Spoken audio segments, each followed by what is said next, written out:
di poin-poin pentingnya supaya nanti arahannya bisa jelas ya. Karena apa? Karena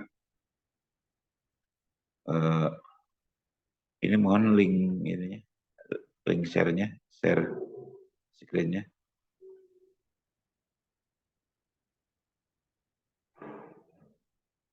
Sudah Pak, dicoba. Oh.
Sudah kelihatan?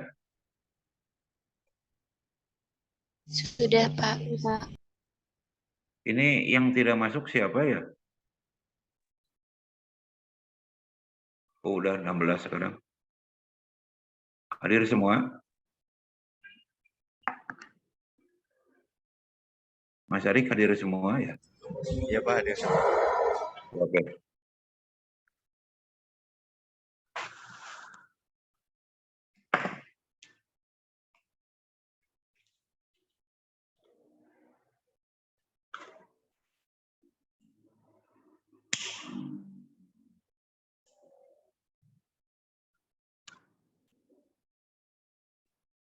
Jadi untuk materi beton percetak ya atau beton precast, Bapak mengulang aja sedikit ini. Jadi kenapa diulang itu ya? Jadi hanya mengingatkan saja. Karena apa? Karena pelaksanaan beton precast itu penuh dengan risiko gitu ya, penuh dengan risiko. Jadi harus hati-hati di dalam melaksanakan pekerjaan untuk beton pracetak ya atau beton precast ya. Apakah itu precast biasa ataupun precast prategang gitu ya. Sama-sama mempunyai risiko gitu ya. Nah, yang pertama ini adalah mengenai persyaratan erection. Jadi yang 9 poin ini mohon dipahami dengan baik gitu aja. Jangan sampai ada yang terlewat gitu aja, ada yang terlewat. Jadi yang pertama itu kan disampaikan di sini mengenai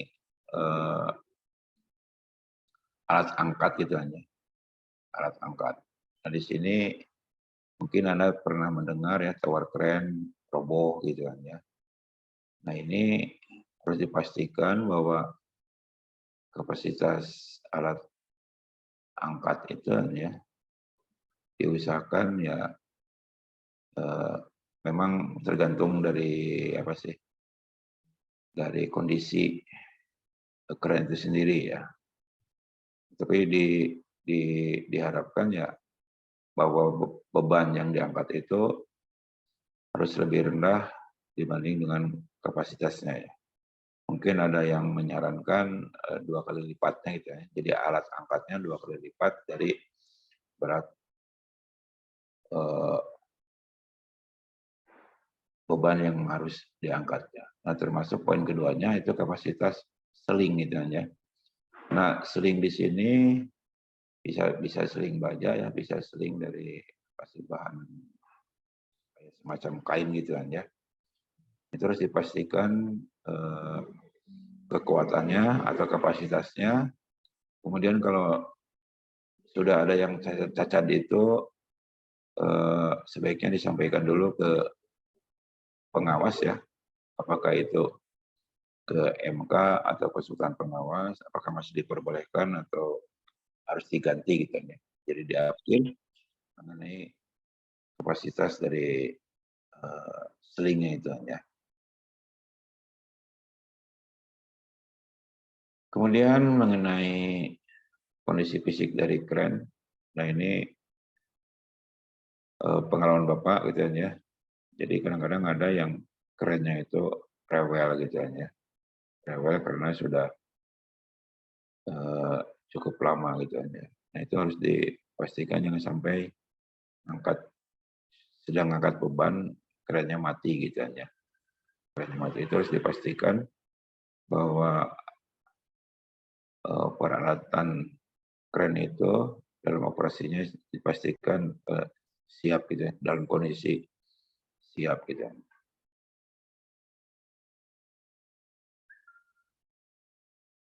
Kemudian kalau keren-kerennya pasti dihitung gitu ya, fondasinya, kemudian perkuatannya pada dinding atau pada kolom gitu ya, kolom bangunan itu pasti harus ada perkuatan-perkuatannya supaya tidak oleng gitu ya. Nah ini bagi yang menggunakan mobile crane gitu ya, itu harus dipastikan landasannya jangan sampai amblas gitu ya. Sampai amblas, karena kita sering menemui hal seperti itu di lapangan gitu ya. Jadi dalam kondisi yang terpaksa, jadi harus progres kerjaan harus dilaksanakan, sementara kondisi lapangan secara apa ya, secara prinsipnya gitu kan ya, ini harus dilakukan dulu pemadatan tanah atau harus dilakukan landasan-landasan yang memang dibutuhkan landasan yang cukup kuat gitu ya, karena kondisi tanahnya memang tidak begitu bagus. Nah itu harus dipastikan gitu ya. Nah karena seperti Bapak sampaikan tadi, jadi selain hasil dari pelaksanaan prikes itu harus memberikan kenyamanan gitu ya, dalam arti hasil itu harus kuat, juga di dalam pelaksanaannya harus aman juga gitu ya. Jadi jangan sampai ada insiden-insiden gitu ya. Karena apa? Karena kalau ada kejadian atau insiden yang begitu fatal gitu ya, maka proyek bisa dihentikan untuk sementara ya. Nah itu merupakan suatu kerugian ya buat progres kontraktor gitu.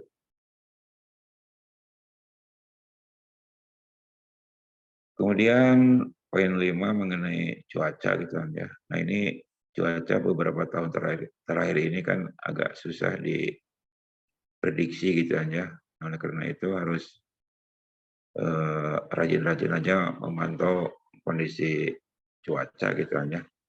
Terutama yang berkaitan dengan angin gitu kan ya. Angin gitu kan ya. Ya kalau hujan ya pasti ada redanya gitu ya. Tapi kalau angin itu yang agak susah ya. Angin itu agak susahnya kalau yang besar gitu aja, nah itu yang sering mencelakai gitu aja para pekerja gitu aja, para pekerja. Nah oleh karena itu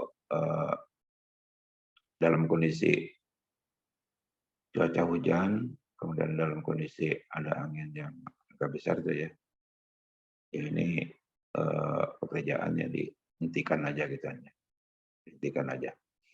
Dan bisa diberi catatan nantinya di laporan harian bahwa hari ini jam sekian itu cuaca tidak memungkinkan untuk bisa bekerja itu ya. Jadi nanti kontraktor tidak disalahkan itu. Cuma ya nantinya memang harus mengganti kerugian waktu akibat berhentinya itu gitu.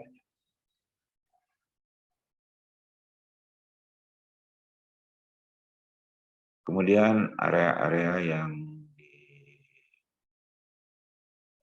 atau yang ada di lapangan itu ya harus bebas diusahakan gitu ya, bebas diusahakan ataupun nanti akan terganggu pekerjaan yang lain ya di stop dulu sementara gitu aja. Jadi intinya bahwa area untuk manuver alat berat itu ya harus bebas dulu gitu aja. Nah ini mungkin nanti berkaitan dengan pemilihan tower crane juga ya, jadi harus disesuaikan yang bisa manuver ke arah vertikal gitu aja. Jadi tower crane-nya itu ya tidak hanya horizontal saja, tetapi bisa juga yang ke arah vertikal gitu aja. Kemudian ada titik penting ya, hal yang penting di dalam pengangkatan itu. Jadi harus dipastikan operator dengan titik angkatnya itu bisa memahami, terutama operatornya ya. Karena mengangkat barang yang begitu berat gitu kan ya, kan bisa di atas 1 ton gitu kan ya. Itu harus dipastikan jangan sampai terburu-buru gitu kan ya. Karena apa? Karena ya hentakan itu akan mempengaruhi ke peralatannya ya. Oleh karena itu seling itu kan harus dipastikan minimal punya kemampuan 2 kali lipatnya itu kan ya. Jadi untuk mencegah hentakan-hentakan itu maka ada kaitannya dengan kabel seling atau yang seling dari kain itu kan. Nah, ini sudah dipertegas di poin ke-8 ya, jadi ngangkatnya harus perlahan-lahan ya. Kemudian yang poin 9, nah ini yang sering kejadian gitu di lapangan ya, waktu erection itu. Jadi semua penopang, semua penahan gitu aja harus dipastikan dalam kondisi aman gitu aja, aman ya. Jadi kalau hanya menumpuk saja itu belum dipastikan aman gitu aja. Karena apa? Karena ada goyangan atau ada getaran saja gitu aja. Nah, ini bisa roboh gitu aja struktur yang sudah terpasang itu ya. Karena ya memang kalau baru terpasang kan belum bersatu dengan baik. Tapi ya, sekali lagi harus dipastikan mengenai perkuatannya ya.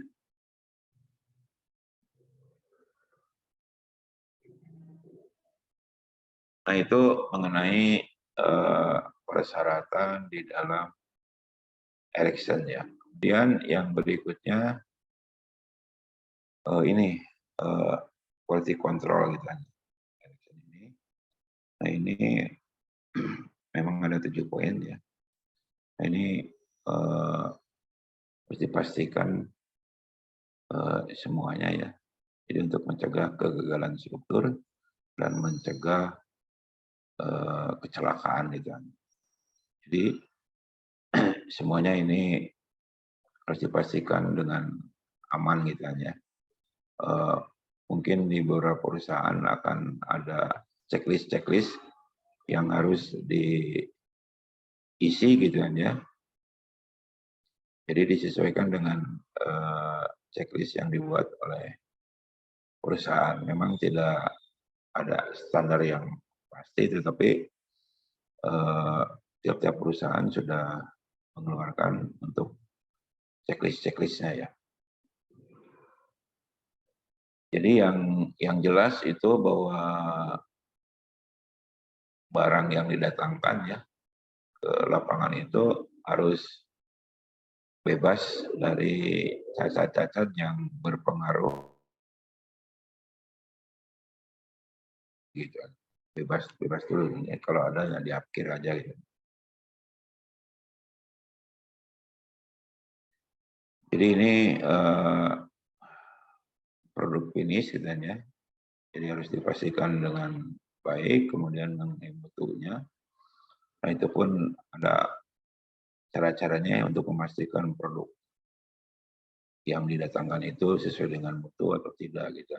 Ya karena bagaimanapun juga kalau ada bentang-bentang yang panjang gitu ya, kalau mutunya tidak begitu baik ya tentu saja akan berpengaruh terhadap kinerja struktur yang sudah terpasang.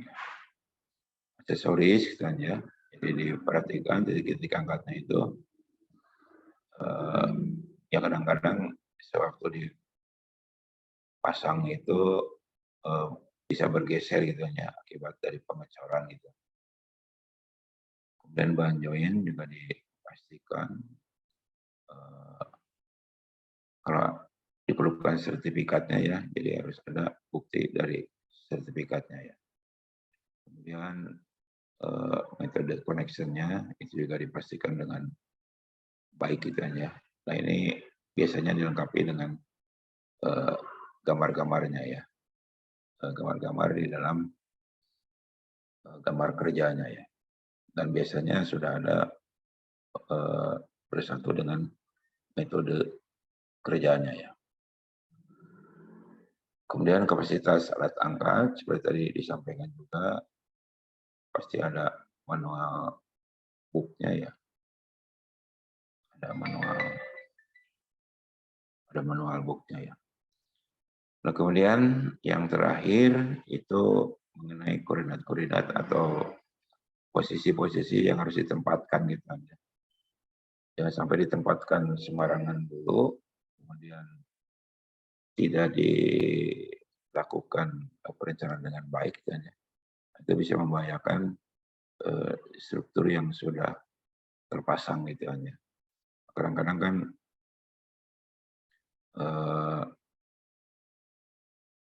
batuan-batuan precast itu diangkat terlebih dahulu gitu aja untuk memudahkan pemasangan aja gitu ya di lantai atas, kemudian hanya digeser-geser gitu aja. Nah itu akan mengakibatkan beban yang begitu besar yang harus diterima oleh elemen struktur precast ya, terutama untuk yang ini, yang help slab gitu aja. Itu kan bukan struktur jadi aja. Tapi kalau yang HCS itu udah struktur jadi, cuma tinggal dilakukan join-joinnya aja ya. Tapi yang help slab itu kan perlu ada topping gitu aja. Nah, itu harus dipastikan jangan sampai dijadikan tempat penumpukan material ya. Ya kalau hanya satu sih tidak masalah ya. Dan memang di lapangan sering dilakukan penumpukan kalau ada dua gitu aja. Jadi biasanya itu dilakukan untuk menutup yang di bagian akhir gitu aja. Apakah di hubungan dengan kolom atau di tengah-tengah bentang gitu aja. Jadi biasanya seperti itu. Nah, jadi 2 poin ini jadi mengenai erection diperhatikan dan quality control juga diperhatikannya. Nah itu sebagai tambahannya ya untuk mempertegas mengenai pemasangan dari beton percetak atau beton precast ya. Nah jadi untuk mata kuliah MPK ini untuk pekerjaan strukturnya ya, jadi sampai materi beton precast ini jadi sudah dianggap selesai. Nanti di akhir ya, di akhir akan Bapak sampaikan juga hubungannya dengan struktur bawah ya, supaya nantinya menjadi satu kesatuan. Kalau istilah dari Kaprodi itu harus ada benang merahnya gitu ya, bahwa mata kuliah ini memang sebagai lanjutan dari mata kuliah MPK 1 gitu ya. Jadi nantinya akan dihubungkan dengan struktur bawahnya, terutama yang berkaitan dengan basementnya ya. Nah, memang di struktur bawah juga sangat banyak sebenarnya ya yang perlu didalami itu di apa namanya ya, di pembahasannya ya, terutama yang refoundation gitu ya. Itu agak banyak ya yang perlu diperhatikannya mengenai metode pelaksanaannya. Kemudian yang berikutnya mengenai dewatering misalnya, dewatering juga kadang-kadang menjadi masalah juga gitu ya di dalam pelaksanaan fondasi. Nah, ini sekalian aja dulu waktu di MPK 1, bukan di MPK 1 ya, di metode pelaksanaan waktu di Prodi D3 itu dewatering disampaikan atau tidak? Halo?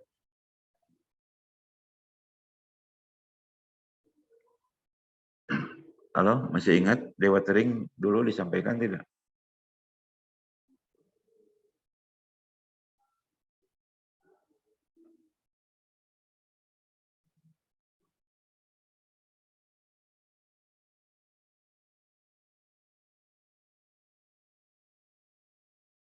Kalau tidak salah, belum, Pak. Ayo yang lainnya.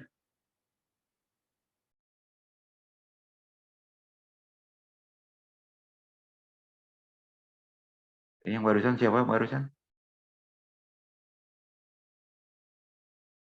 Saya Nisa, Pak. Oh, Nisa ya. Oke, dari yang kelas satunya lagi, dulu sudah nggak dewatering?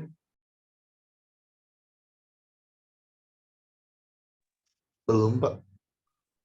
Ya oke, itu yang nanti sebagai catatan aja ya. Nanti Bapak akan menyampaikan sedikit aja.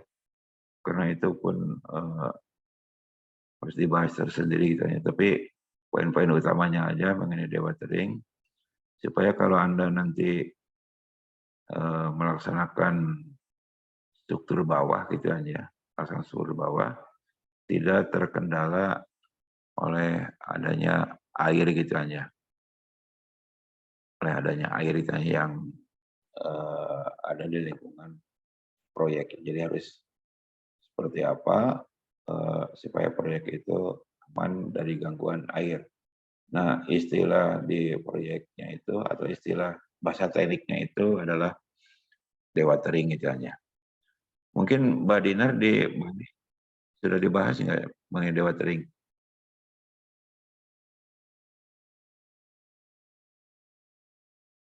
Halo Mbak Dinar?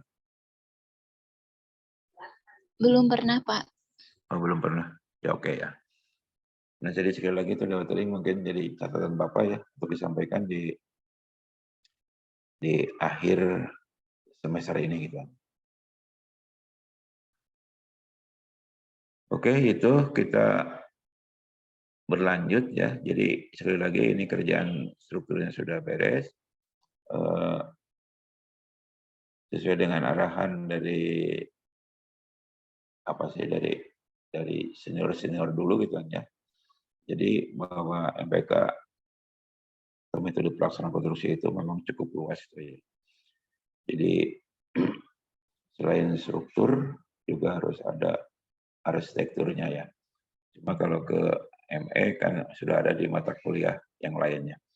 Nah ini Bapak akan menyampaikan pekerjaan non strukturnya ya.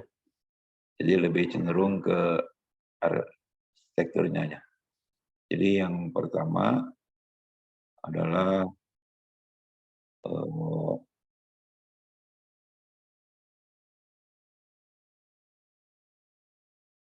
pemasangan lantai keramik ya, walaupun sudah dipraktekkan, tetapi nah metodenya itu bagaimana ya.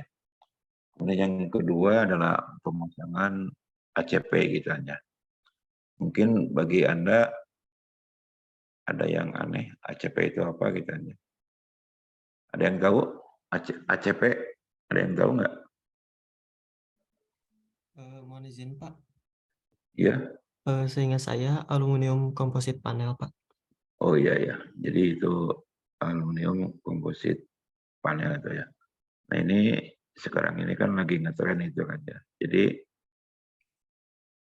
kalau bangunan sudah hampir apa sih namanya ya, ya hampir selesai kerjaan strukturnya gitu kan ya. Ya pasti akan menggarap ke bagian arsitekturnya gitu kan ya. Nah itu di bagian-bagian depannya gitu kan ya. Bagian depan atau tampak-tampaknya itu suka dipasang ACP itu ya. Tapi itu untuk minggu depan aja ya. Jadi sekarang kita ke pemasangan lantai keramik kan ya.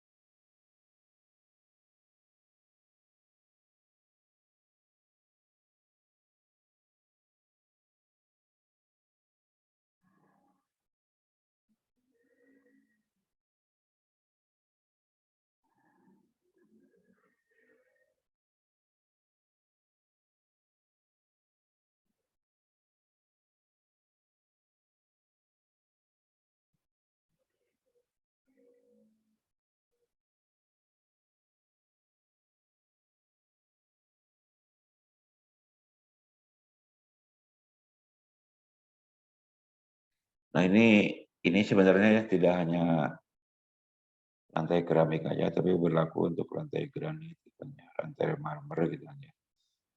Bagaimana memasangnya supaya hasilnya rapi, bagus gitu kan ya, dan memenuhi kriteria gitu kan ya. Nanti di akhir ada tugas ya, tugas pribadi aja ini. Nanti Bapak akan beri gambarnya ya, akan diberikan gambarnya, tinggal nanti dirancang mulai dari arah mananya aja, sesuai dengan penjelasan ini gitu aja.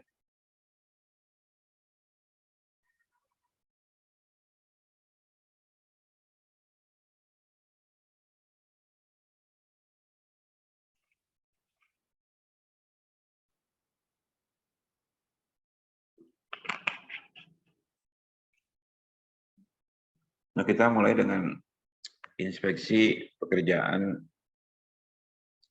keramik ya. Jadi seolah-olah bahwa pekerjaan ini sudah disiapkan mengenai metode kerjanya gitu aja. Ya tinggal pelaksananya aja gitu aja. Nah sehingga di dalam pelaksanaannya kan harus mengikuti gambar-gambar kerja gitu aja, dan mengikuti metode kerja yang diberikan gitu aja. Supaya apa? Supaya hasilnya itu memenuhi kriteria yang diinginkan oleh owner gitu aja,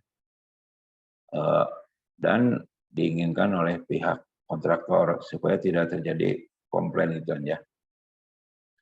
Nah, ini di akhir dari apa sih, dari materi ini ya. Jadi kalau di perusahaan PP gitu aja selalu membuat kuesioner ya untuk para owner itu ya, para ownernya. Jadi untuk memperoleh gitu ya, memperoleh masukan-masukan bahwa apa yang telah dikerjakan itu bisa memuaskan pihak lain atau tidak gitu kan ya. Karena apa? Karena kalau tidak digali mengenai hal itu, ya tentu saja perusahaan tidak akan berkembang gitu kan ya. Jadi dengan masukan-masukan dari para owner itu ya tentu saja dilakukan perbaikan-perbaikan ya untuk memperoleh hasil yang lebih bagus di dalam pelaksanaan proyeknya gitu. Nah ini dimisalkan saja ada suatu denah seperti ini gitu. Nah ini bagaimana mengelola suatu pekerjaan lantai keramik supaya kalau dipasang itu kelihatannya indah, kemudian kelihatannya rapi gitu ya. Kemudian yang berikutnya setelah digunakan itu tidak menjadi masalah gitu ya. Nah kadang-kadang di dalam pekerjaannya kan ya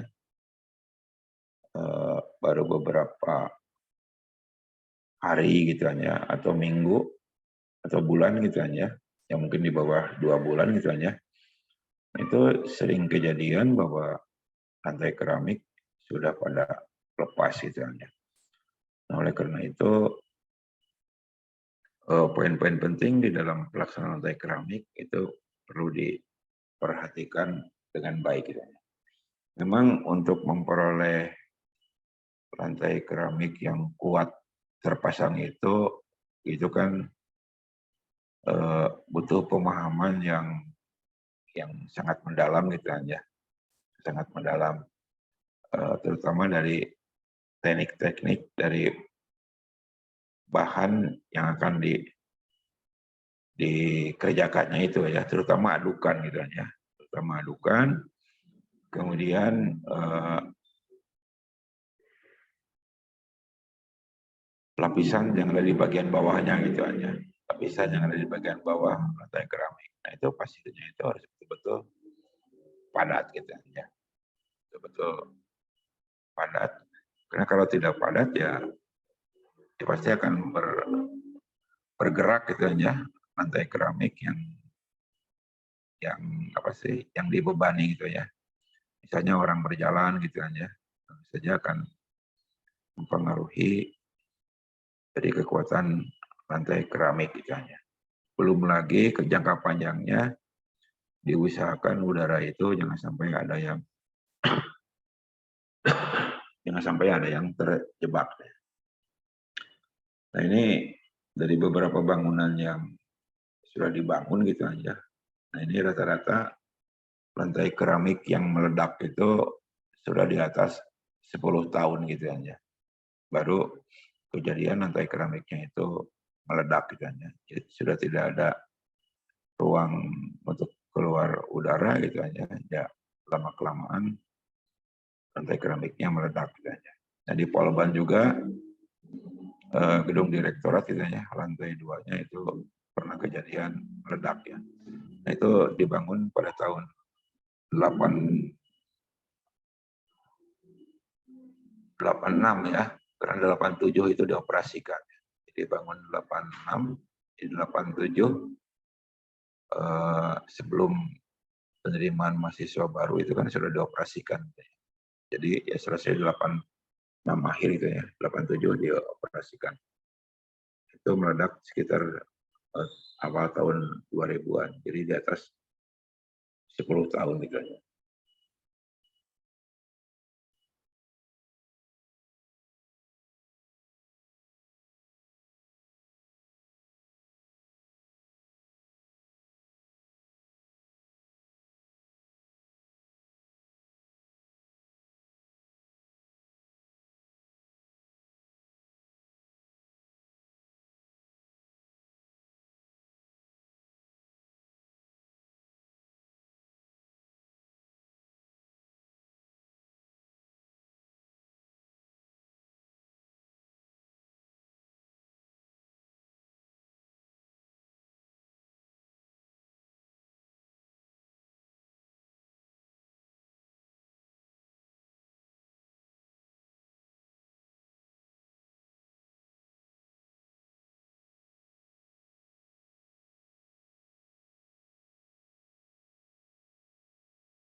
Ini maaf jaringannya terputus ya.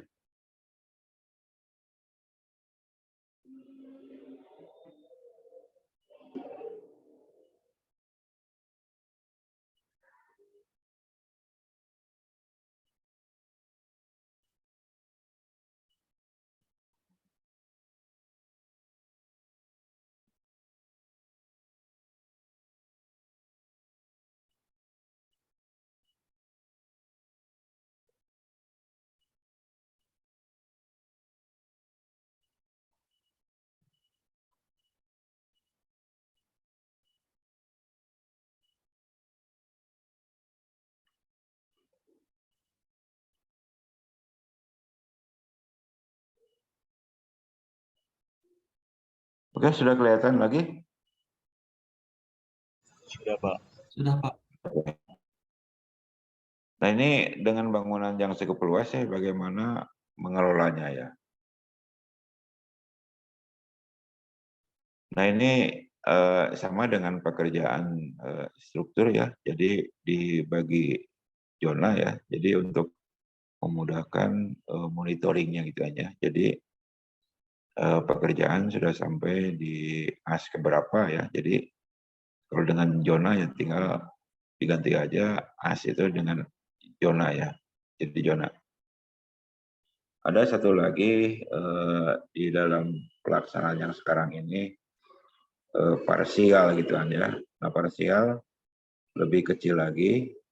Kadang-kadang ya bisa jumlah parsial kadang-kadang sama dengan jumlah zona. Kadang-kadang jumlah parsial lebih besar dari jumlah zona gitu ya. Jadi kalau sangat kompleks pekerjaannya gitu kan ya, termasuk dengan ME-nya itu kadang-kadang parsial lebih banyak jumlahnya dibanding dengan zona atau zoning gitu ya. Nah, ini ditetapkan dulu mengenai zonanya. Jadi akan dibagi dalam berapa zona gitu ya. Ya karena kemampuan orang bekerja untuk menyelesaikan pekerjaan itu kan tidak ada yang setengah hari selesai gitu ya. Pasti satu hari yang diharapkan bisa selesai gitu ya. Selesai tapi terfokus dan memenuhi kriterianya gitu aja. Nah, sehingga dengan dibagi zona-zona ini pekerjaan akan mudah dimonitornya dan mudah untuk dilakukan perhitungan-perhitungannya ya untuk kebutuhan suplai materialnya termasuk pengaturan sumber dayanya gitu ya. Sumber dayanya. Jadi dengan dibagi zona ini akan lebih terfokus lagi mengenai pekerjaannya ya.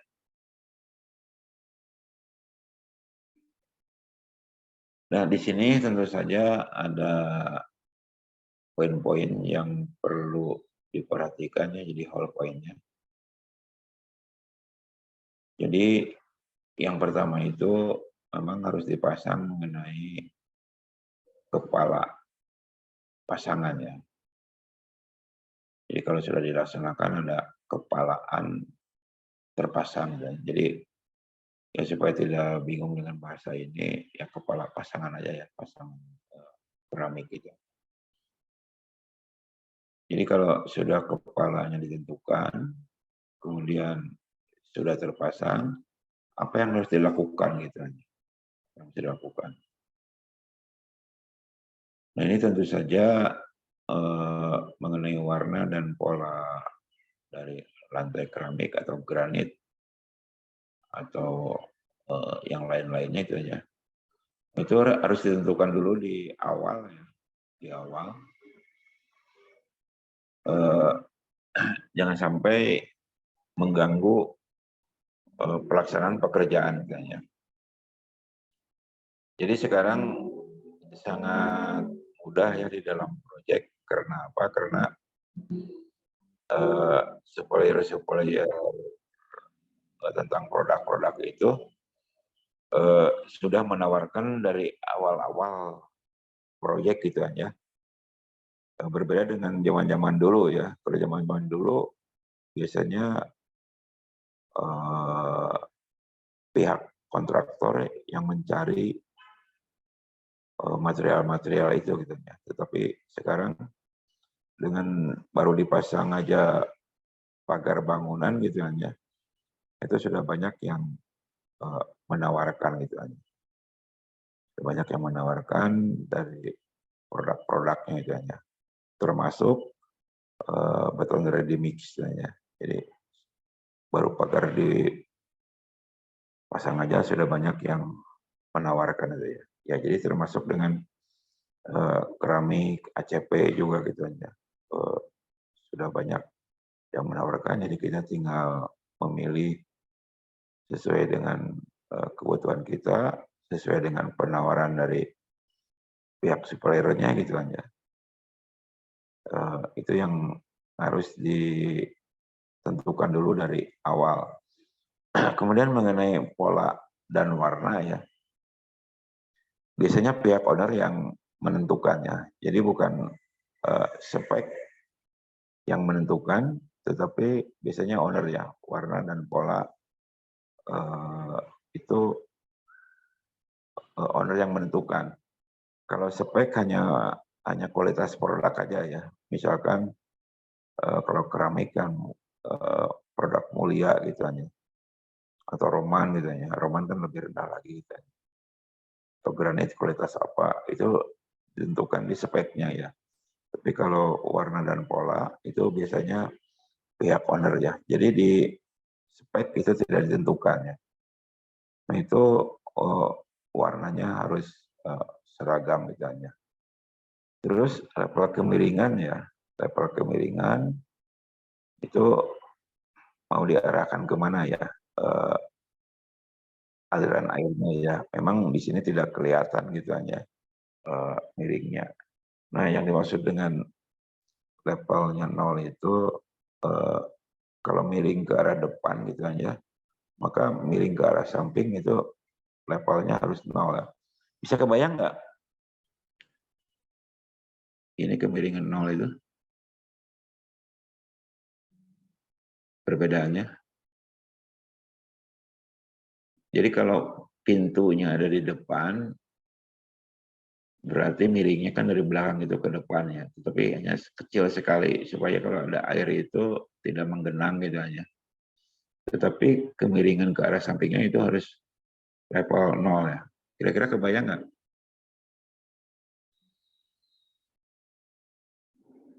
Halo?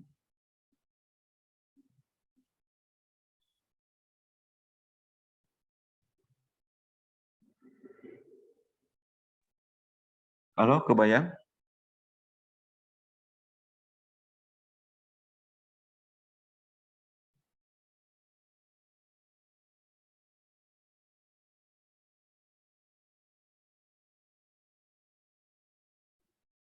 Halo, terbayang nggak?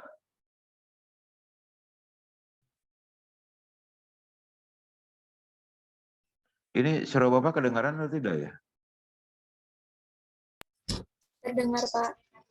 Tapi yang kemiringan ini kebayang nggak?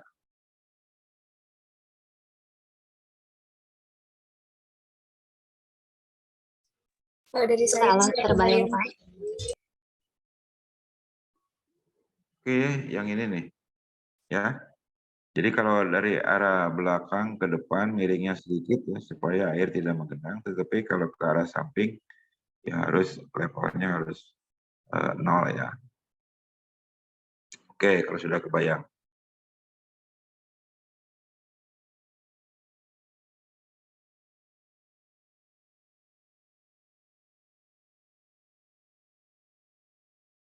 Kemudian mengenai nat ya, nat itu solas-solasan nantinya ya. Ini memang kalau keramiknya berkualitas bagus ya, jadi bukan KW 2, KW 3 itu ya, pasti ukurannya akan seragam gitu aja. Sehingga natnya itu nanti akan seragam juga ya. Nah ini diharapkan lebarnya itu tidak terlalu besar gitu hanya. Jadi dibatasi 0,3 mm supaya nanti datanya bagus gitu aja. Nah ini mengenai NAT gitu ya, mengenai NAT. Nah ini kadang-kadang di lapangan suka apa namanya ya, suka dipaksakan gitu ya. Begitu lantai keramiknya terpasang atau granitnya terpasang gitu ya, lalu langsung ditutup gitu ya, ditutup NAT-nya itu. Nah itu sebenarnya tidak boleh ya, harus dibiarkan dulu ya selang sehari atau 2 hari gitu ya, untuk memberi kesempatan kepada udara yang terjebak di dalamnya ya. Nah, tapi kadang-kadang di proyek ya karena dikejar waktu, jadi begitu selesai setengahnya itu sambil bertahap maju gitu ya, itu nat-natnya suka dikerjakan gitu ya, jadi dicor gitu ya, yang lebarnya 3 mm. Nah itu diharapkan jangan langsung ya, jadi ditunggu, diberi kesempatan supaya udara di bawah lantai keramik atau lantai granit itu bisa keluar dulu gitu ya. Yang prinsipnya jangan sampai ada yang terjebak gitu ya. Itu di hall point 1 ya. Jadi setelah kepalanya terpasang gitu aja. Nah, sekarang untuk hall point 2, jadi setelah lantai keramik yang terpasang, apa yang perlu diinspeksi lagi gitu. Perlu diinspeksi lagi. Nah, ini ada beberapa poin ya. Jadi yang pertama adalah warna dan pola, level kemiringan, keseragaman NAT, las-lasan gitu kan ya, yang di bagian pinggir itu. Kemudian keutuhan keramik, kemudian kelekatan keramik dengan mortal gitu ya. Jadi harus yang baik gitu ya.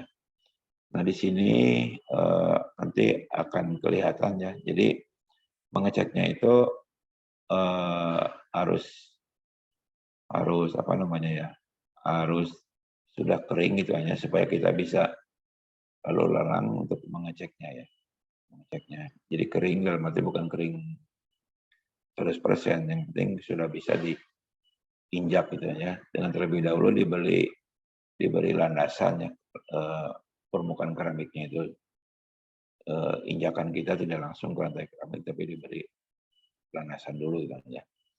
Nah ini cara mengecek keramik yang bagus itu seperti mungkin pernah dijelaskan di praktek-praktek gitu ya.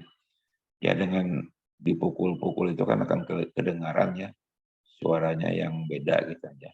Nah itu menandakan bahwa lapisan bagian bawah itu dengan lapisan adukannya tidak terisi dengan baik gitu aja. Nah itu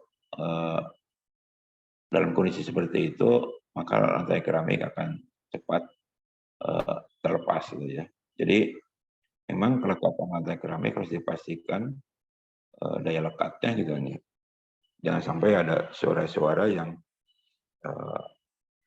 aneh gitu kan ya. Kemudian keutuhan yang dimaksud di sini itu jadi lantai keramik atau lantai granit yang terpasang itu utuh gitu ya, tidak ada yang pecah gitu aja. Nah, yang sering menjadi pertanyaan itu mengenai kerataan gitu ya. Kita tidak mungkin mengecek lantai keramik dengan water pass gitu aja. Itu akan membutuhkan waktu yang lama ya. Nah, biasanya kalau pengawas-pengawas atau pelaksana yang sudah berpengalaman itu kan ya, jadi dengan menggelindingkan kelereng itu akan kedengaran ya. Bisa kebayang ya, kelereng digelindingkan itu dari ujung satu ke ujung yang lainnya. Kalau ada suara mantul itu, dia tidak menggelinding suaranya seragam gitu aja. Itu menandakan bahwa permukaan lantai keramik atau granit itu tidak rata ya. Jadi tidak sesuai dengan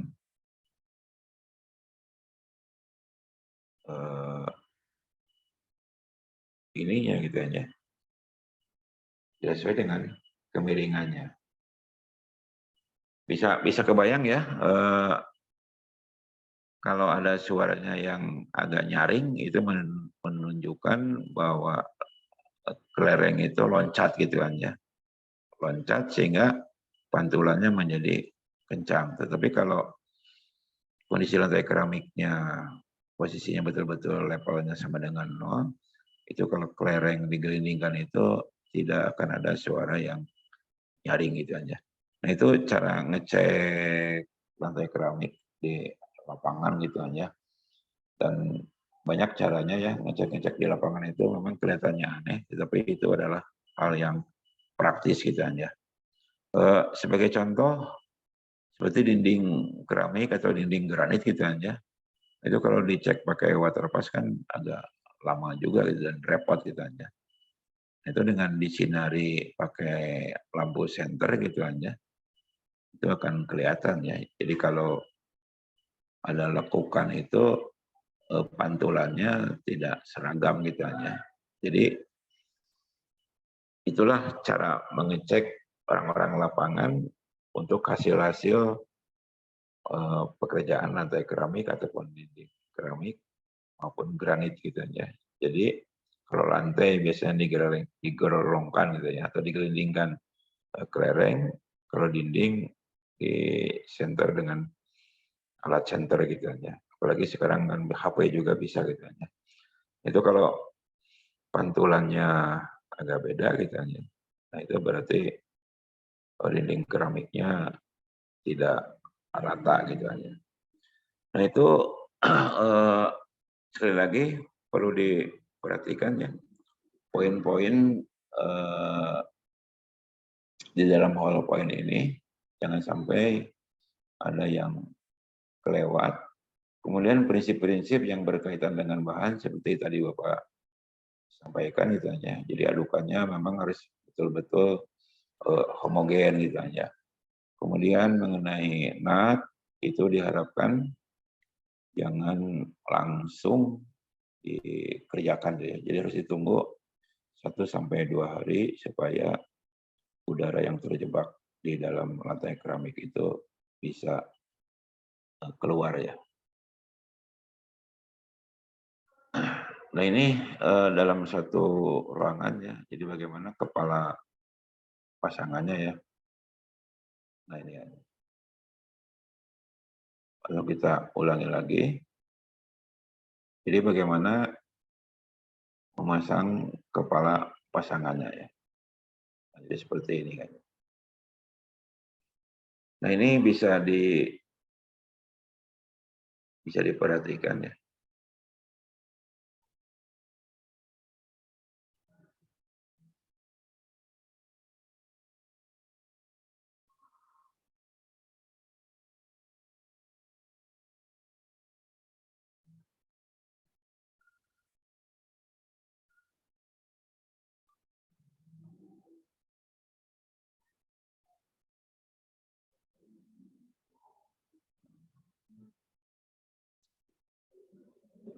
Nah itu di dalam cara menentukan kepala pasangan ya.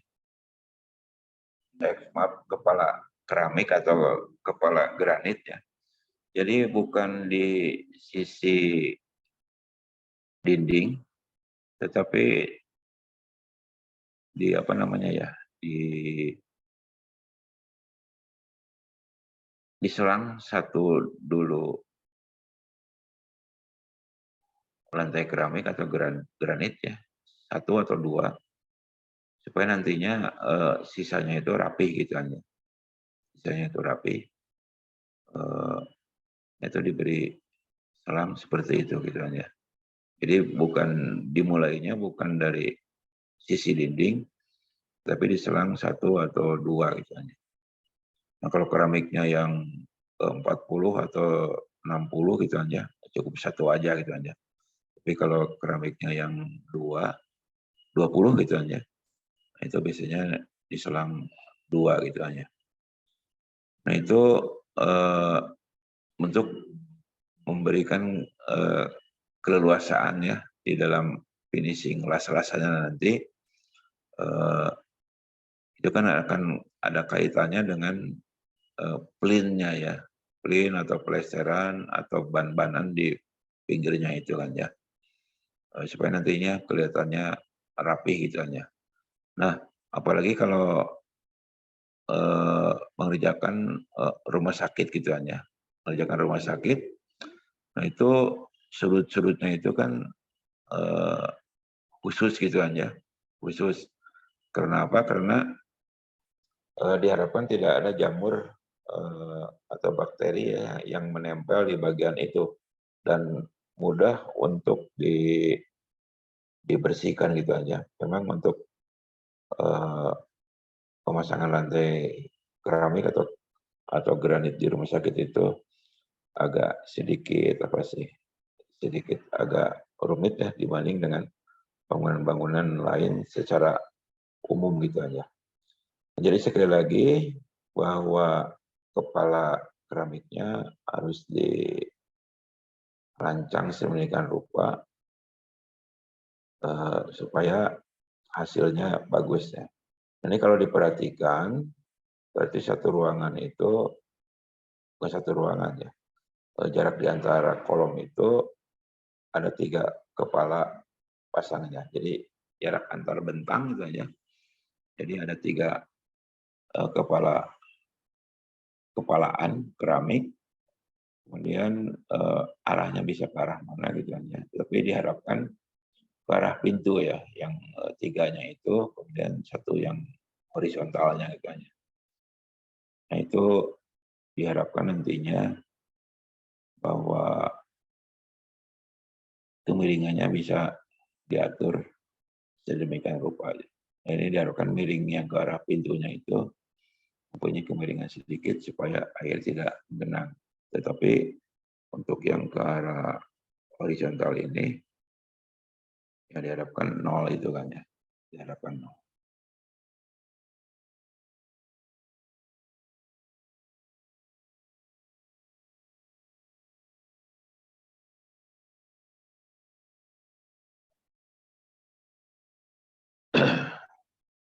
Nah ini yang tadi disampaikan di hall point 1. Jadi kalau ada yang kurang gitu aja ya diperbaiki kembali. Kalau sudah oke, baru ke hall point 2. Yang point 2-nya bagaimana? Nah ini pengecoran natnya gitu kan. Jadi diharapkan setelah terpasang ditunggu dulu 1 sampai 2 hari kemudian dilakukan pengecoran. Jadi joinnya itu memang harus betul-betul padat, jangan sampai ada longgar-longgar gitu.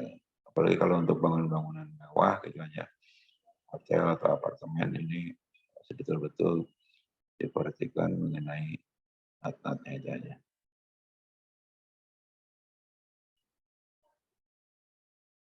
Nah ini ada beberapa checklist ya.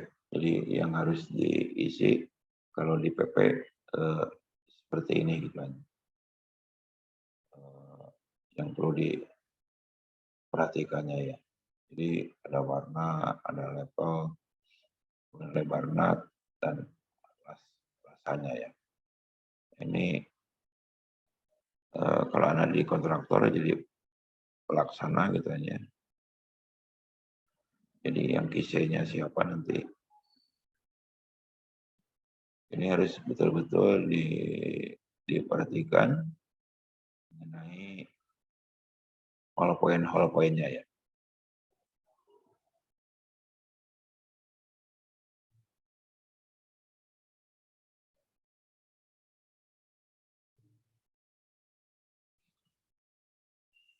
Nah ini untuk isian itu ya, isian dari apa namanya, pihak owner itu ya untuk dilakukan tindakan dan perbaikan untuk proyek-proyek yang akan datang gitu ya. Nah ini belak-belaknya ya, belak-belaknya dari yang harus diisi gitu ya sebagai masukan-masukan dari saat mulainya proyek, kemudian 50%-nya bagaimana, kemudian 100%-nya bagaimana. Jadi ini semacam survei gitu ya. Jadi Waskita Karya atau Wika juga ya sama seperti ini ya, bahwa di akhir kegiatan, selama pelaksanaan proyek sampai akhir kegiatan itu selalu ada kuesioner ya.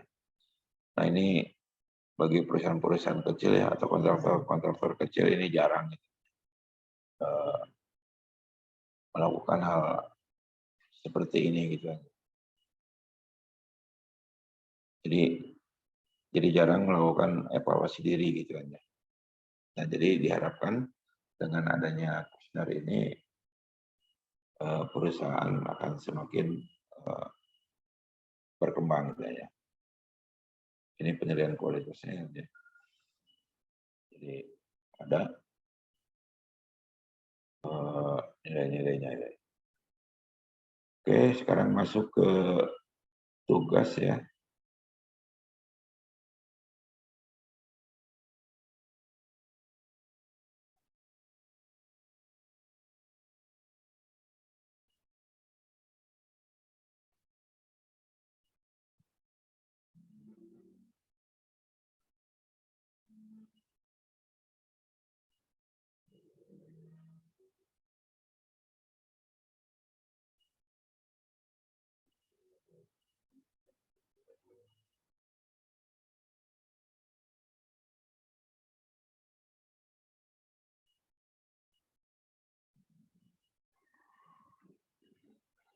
Kelihatan gambarnya?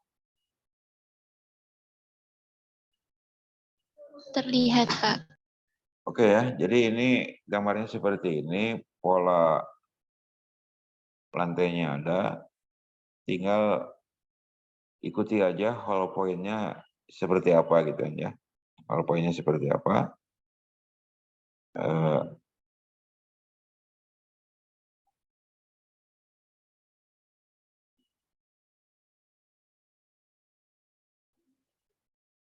Nah ini ya, jadi seperti apa aja.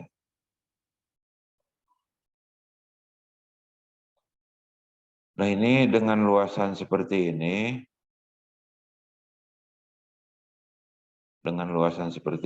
ini yang pertama perlu dibagi berapa zona gitu aja. Nah kita pedomannya ke yang tadi aja. Kira-kira bisa dipahami nggak pembagian zonanya? Halo?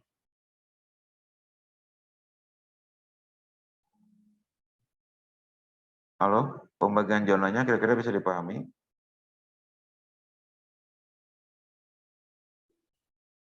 Halo?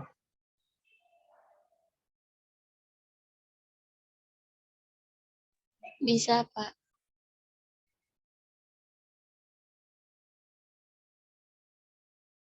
Oke, kalau belum bisa memahami tentang pembagian zona, ikuti aja dari materi tadi ya. Itu luasannya berapa? Itu sebagai pedoman untuk pembagian zona ya, supaya bisa dikerjakan dalam 1 hari selesai ya. Nah mungkin kalau di sini ini bisa 1 zona segini, yang ini bisa 1 zona gitu ya. Yang ini 1 zona, ini bisa dibagi dalam 4 zona gitu aja. 4, ya bisa dibagi dalam 4 zona pekerjaan dengan luas lantai seperti ini gitu aja. Nah nanti di dalam pekerjaannya ini bisa diblok aja ya, karena datanya seperti ini, diblok aja dengan warna yang sesuai, atau kalau mau gambar ulang silakan aja ya. Satu untuk semuanya ya, gambar CAD-nya ya. Apa nyari-nyari gambar CAD-nya ini belum ketemu ya, yang ada PDF-nya ya. Supaya ininya bisa dihilangkan motif-motif lantai keramiknya gitu ya. Nah ini mengenai motif-motifnya ada di bagian ini ya, ada di bagian ini motif-motifnya. Silakan aja ininya diikuti aja ya, diikuti aja mengenai penempatan setiap lantainya. Nah yang diinginkan dari tugas ini adalah mengikuti arahan-arahan sesuai dengan whole point yang tadi ya, atau itu yang utamanya ya, arahan sesuai dengan whole point-nya. Kemudian yang berikutnya adalah sesuai dengan prinsip-prinsip di dalam melaksanakan pekerjaan lantai keramik atau lantai granit gitu ya. Jadi yang pertama itu memang harus ada pembagian zonanya. Yang kedua harus ada kepala keramik atau granitnya. Dan yang ketiga adalah mengikuti whole point-nya ya. Nah, jadi itu tujuan dari tugas ini ya. Kira-kira bisa dipahami? Halo?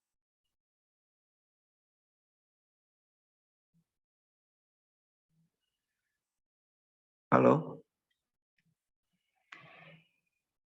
Bisa, Pak. Oke, yang lainnya gimana?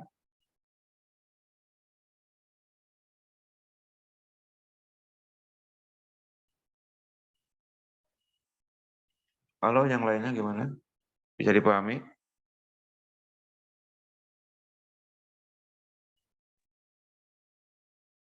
Bisa, Pak.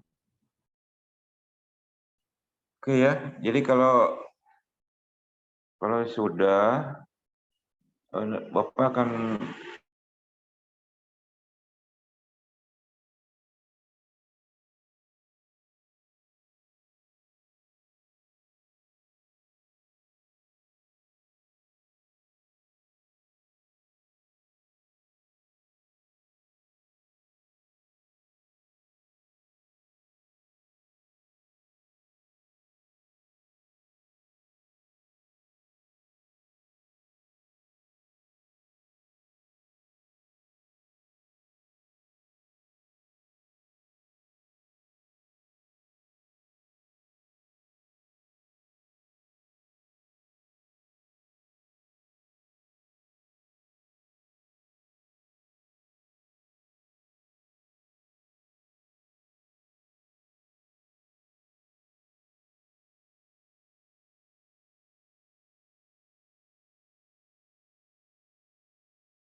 Ini maaf, jaringannya agak ini.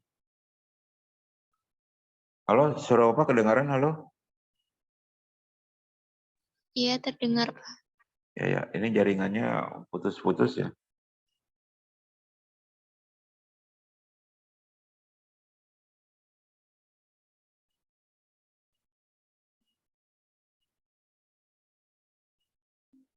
Nah ini, sebentar ya.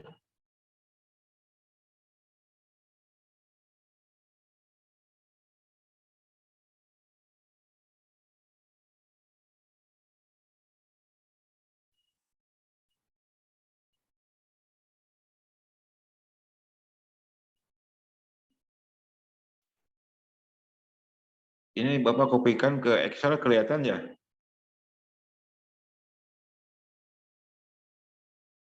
Kelihatan kan ya?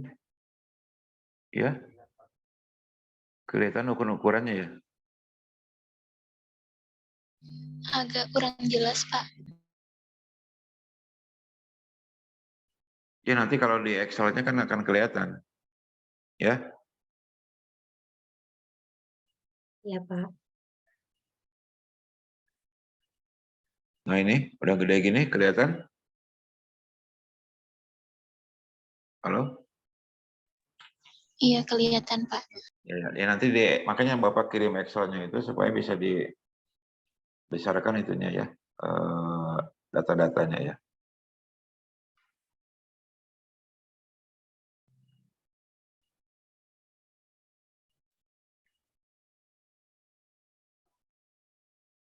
Mungkin untuk tulisannya nanti Bapak akan terpisah di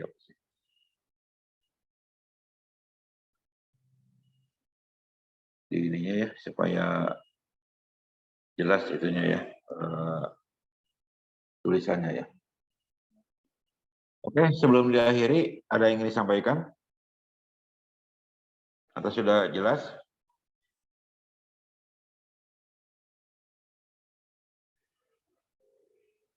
Sudah jelas, Pak.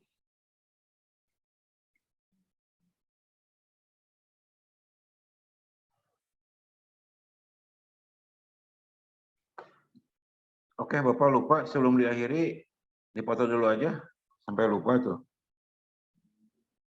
On cam dulu aja. Dipoto dulu ya, kelewat tadi.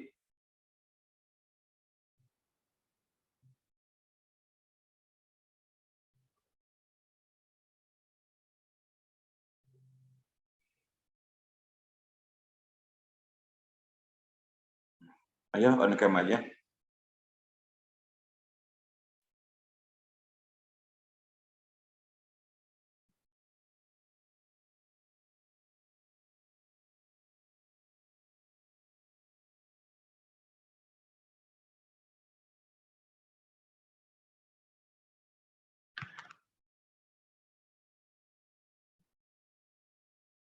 Ya, silakan Mas Arif.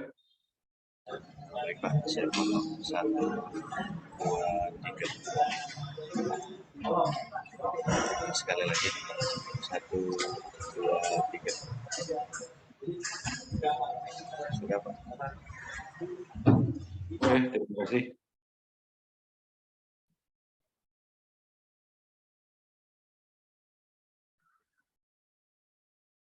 Baik, kita akhiri saja perkuliahan hari ini. Terima kasih atas perhatiannya. Selamat sore. Semoga kita semua selalu diberi kesehatan. Amin.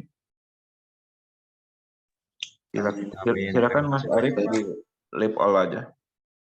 Baik Pak. Ya, ya.